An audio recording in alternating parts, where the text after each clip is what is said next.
గౌరవ ముఖ్యమంత్రి గారికి శ్రీ నారా చంద్రబాబు నాయుడు గారికి నా హృదయపూర్వక నమస్కారాలు. వేదిక పైన సాటి గౌరవ మంత్రివర్గ సభ్యులందరికీ, వేదిక పైన ఎంపీ గారికి, ఎమ్మెల్యే గారికి, నాయకులందరికీ నా హృదయపూర్వక నమస్కారాలు. ఇక్కడికి విచ్చేసిన విశిష్ట అతిథులందరికీ, ప్రతి ఒక్కరికి నా హృదయపూర్వక నమస్కారాలు. అమ్మ అంటే ఇది వర్ధంతి కదా, అరిస్తే బాగుండదని.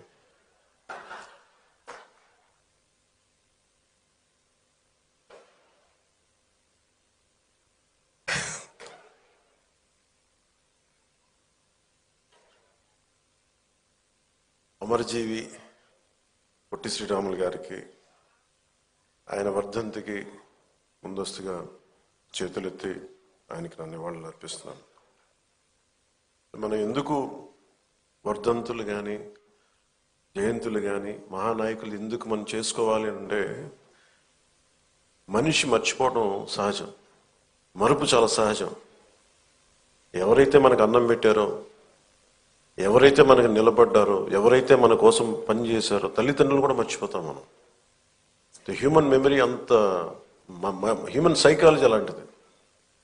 కంటిన్యూటీ ఆఫ్ మెమరీ చాలా అవసరం.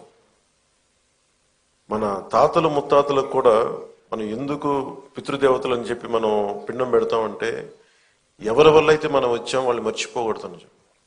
అలాంటిది ఇన్ని కోట్లాది మందికి ఈ రోజున నాలాంటి వాడు కూడా రాష్ట్రానికి ఈ స్థాయిలో మీరందరూ పెట్టగలిగారంటే దానికి ఉనికినిచ్చిన వాడు.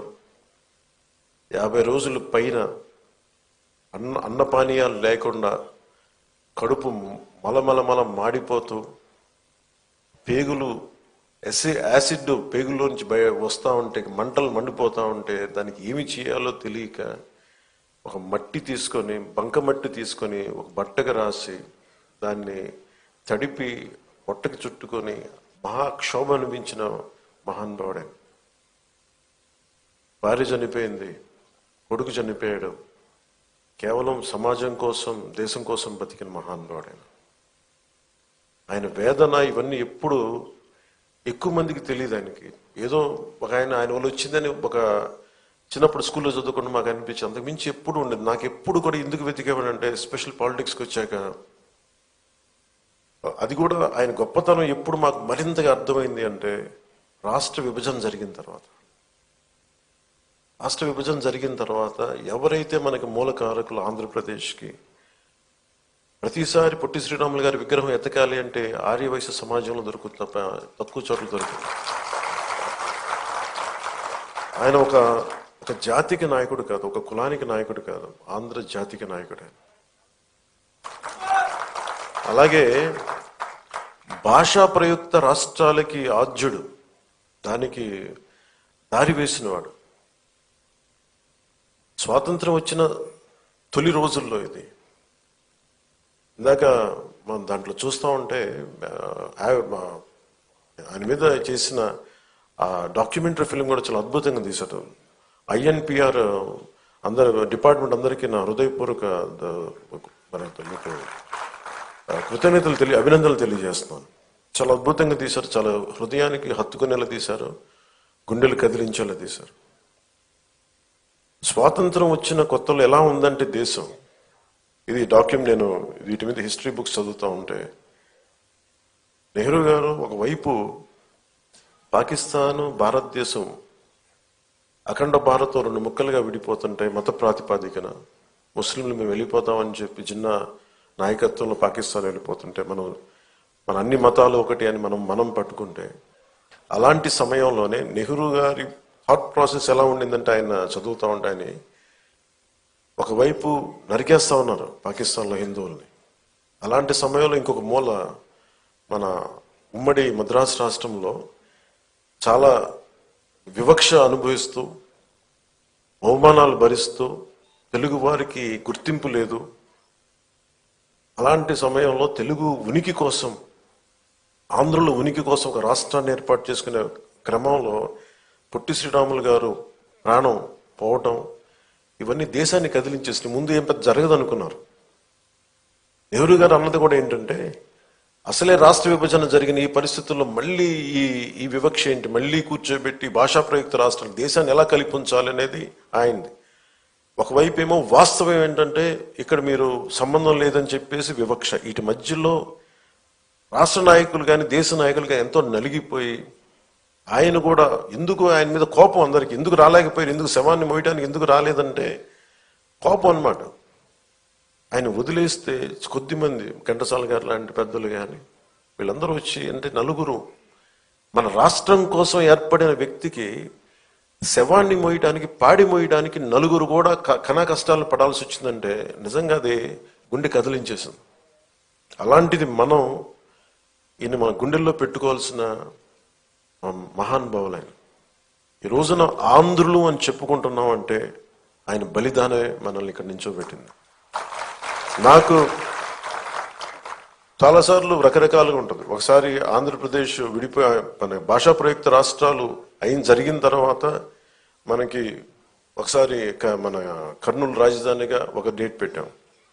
తర్వాత మళ్ళీ మనకి తెలంగాణ రాష్ట్రాన్ని విలీనం చేసి ఉమ్మడి ఆంధ్రప్రదేశ్కి ఏర్పడిన ఒకటి మళ్ళీ విడిపోయిన తర్వాత ఇవన్నీ మొన్న చాలాసార్లు క్యాబినెట్లో మాట్లాడుతూ ఉంటే గౌరవ ముఖ్యమంత్రి గారు చంద్రబాబు నాయుడు గారు చెప్పింది, ఆయన ఆత్మార్పణ దినాన్ని మనం చాలా ఘనంగా జరుపుకోవాలి.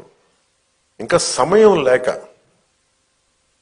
సమయం లేక ఇక్కడ మన తుమ్మలపల్లి కళాక్షేత్రం జరుపుకోవాల్సి వచ్చింది. లేదంటే ముఖ్యమంత్రి గారి మనసులో చాలా భారీగా ఇదో జరుపుకోవాలి, సరిపోవట్లేదు, ఒక్కసారికి ఇలా చేద్దాం కానీ తర్వాత చాలా గొప్పగా చేద్దాం, దీన్ని అందరూ రాష్ట్రం గుర్తుండిపోవాలి. అంటే ఆయన త్యాగం ఈ రోజున మనందరం కూర్చొని ఈ రోజున మన ఆంధ్రులు అని చెప్పుకుంటున్నాం. భారతదేశంలో ఒక బలమైన రాష్ట్రంగా ఏర్పడ్డామంటే అలాంటి మహానుభావుడి పాదాలకి నేను సాష్టాంగపడి పాదాభివందనాలు తెలియజేస్తూ, ఈ రాష్ట్రం ఒకరి బలిదానం మీద జరిగింది. త్యాగాలు లేకుండా ఏమీ జరగదు. ఒకళ్ళు ఆయన తల్లి మన భార్య బిడ్డను పోగొట్టుకొని ఎందుకు చేయాల్సి వచ్చింది అంటే మనందరి కోసం చేసిన వ్యక్తి. తనని దాటి ఆలోచించేవాడు. తన కుటుంబం కాదు, ఇది నా కుటుంబం అని జగమంతా తన కుటుంబం అనుకున్న మహానుభావుడే. తనను దాటి ఆలోచిస్తేనే మహానాయకుడు అవుతాడు. తన కుటుంబాన్ని దాటి, తన పరిసరాల్ని దాటి, తనది అని దాటి వచ్చినవాడే మహానాయకుడు అవుతాడు. అలాగే ఈరోజు మనకి ఆయన స్ఫూర్తిని మాకు క్యాబినెట్లో వివరించి చెప్పి మమ్మల్ని అందరినీ ఉత్తేజపరిచి ఆయన చేసిన త్యాగాల్ని మాకొకసారి మరోమారు గుర్తు చేసి, మా అందరికీ ఒక బాధ్యతని గుర్తు చేసి మాకు ఆయన ఆత్మార్పణ దినాన్ని చాలా బలంగా జరుపుకోవాలి, మనం కృతజ్ఞతలు అయి ఉండాలి, దానికి మనం బద్దులై ఉండాలని చెప్పి 10 సార్లు ఉత్తేజపూరితంగా చెప్పిన శ్రీ నారా చంద్రబాబు నాయుడు గారికి మనస్ఫూర్తిగా వారికి నా కృతజ్ఞతలు, నా అభినందనలు తెలియజేస్తున్నాను. ఎందుకంటే కంటిన్యూటీ ఆఫ్ మెమరీ లేకపోతే ఏమైపోద్దంటే తల్లిదండ్రులు కూడా మర్చిపోతాము. అలాంటిది ఈరోజు ఎందుకు జరుపుకోవాలంటే ప్రతిరోజు మనం గుర్తు పెట్టుకోవాలి. నేను ఈరోజు అన్నం తింటున్నాను, నేను ఒక పదవి వచ్చింది, నేను ఒక ఉద్యోగం చేస్తున్నాను, భాషా ప్రయుక్త రాష్ట్రాలు వచ్చినాయి అంటే ఆయన బలిదానం వల్ల. అది గుర్తుపెట్టుకోవడానికి ఇలాంటి సంస్మరణ దినాలు చాలా అవసరం గుర్తుపెట్టుకోవడానికి. అలాగే ఆయన చేసిన త్యాగాన్ని మరింత ఇనుముడింప చెయ్యాలి అంటే ఇందాక పార్థసారథి గారు చెప్పినట్టుగా, గౌరవ మంత్రి పార్థసారథి గారు చెప్పినట్టుగా, గౌరవ ముఖ్యమంత్రి శ్రీ నారా చంద్రబాబు నాయుడు గారి నాయకత్వంలో విజన్ 2047 ఆవిష్కరించారు పుస్తకాన్ని. ఎలా ఉండాలి విజన్ అనేది. ఆయన ఒక పుట్టి శ్రీరాములు గారు ఒక కలగన్నారు, ఆంధ్రులకి ఒక ప్రత్యేక రాష్ట్రం కావాలని.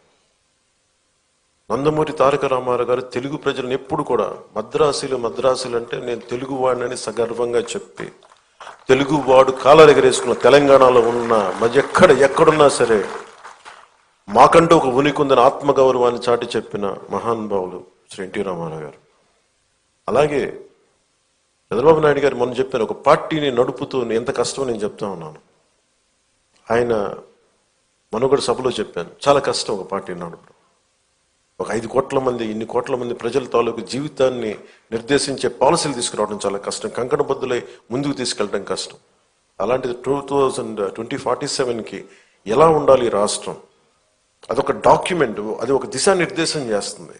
ఇలాంటి అవకాశాలు ఉన్నాయి, ఇంత పెట్టుబడి పెట్టబోతున్నాం, లేదంటే మనం నేచర్ ఫార్మింగ్ ప్రకృతి వ్యవసాయం చేస్తున్నాం, లేదంటే ఇన్ని ఉద్యోగాలు కల్పించబోతున్నాం, లేదంటే ఇలాంటి మన టూరిజంలో ఇలాంటి ఆలోచనలు ఉన్నాయి. ఇవన్నీ ఏం చెప్తున్నాయి అంటే ఎవరైనా అందిపుచ్చుకోవచ్చు అని. దీనికి ఒక కులం లేదు, ఒక మతం లేదు, ఒక ప్రాంతం లేదు.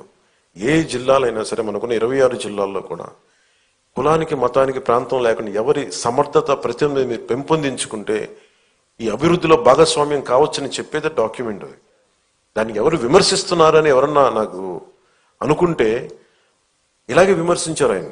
1990లో కూడా విజన్ 2020 ఏంటి అర్థం లేదనేది అందరికీ కనిపిస్తే వాళ్ళు మహానాయకులు ఎందుకు అవుతారు?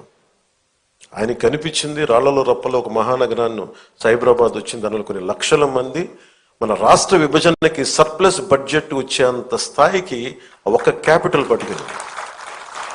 అలాంటిది ఆయన మళ్ళీ ఈ 24 కూర్చొని రేయింబవళ్ళు కష్టపడి అందరి సలహాలు సూచనలు తీసుకొని 2047 విజన్ డాక్యుమెంట్ని తీసుకెళ్ళి అది సంపూర్ణంగా మనందరం చెయ్య కలిపి కులాలకి మతాలకి ప్రాంతాలకి అతీతంగా తీసుకెళ్తే అది $2.2 ట్రిలియన్ ఎకానమీగా అది ముందుకెళ్తే ఆ రోజు పొట్టి శ్రీరాములు గారికి సాధించిన ఆయన బలిదానానికి నిజంగా నివాళి ఏర్పాటు చేసినట్టు అవుద్ది. మనందరం కంకణబద్దులై ఉందాం. అలాగే నా వైపు నుంచి సంపూర్ణంగా ఆయన స్ఫూర్తిని అలాగే విజన్ 2047ని ముందుకు తీసుకెళ్ళడానికి కంకణబద్దులై ఉంటాం. ముందుగా కమిటెడ్గా ఉంటాం తెలియజేసుకుంటాం. మరోమారు పొట్టి శ్రీరాములు గారికి ఆయన ఆత్మార్పణ దినానికి నేను జోహార్లు అర్పిస్తూ సెలవు తీసుకున్నాను. జై హింద్.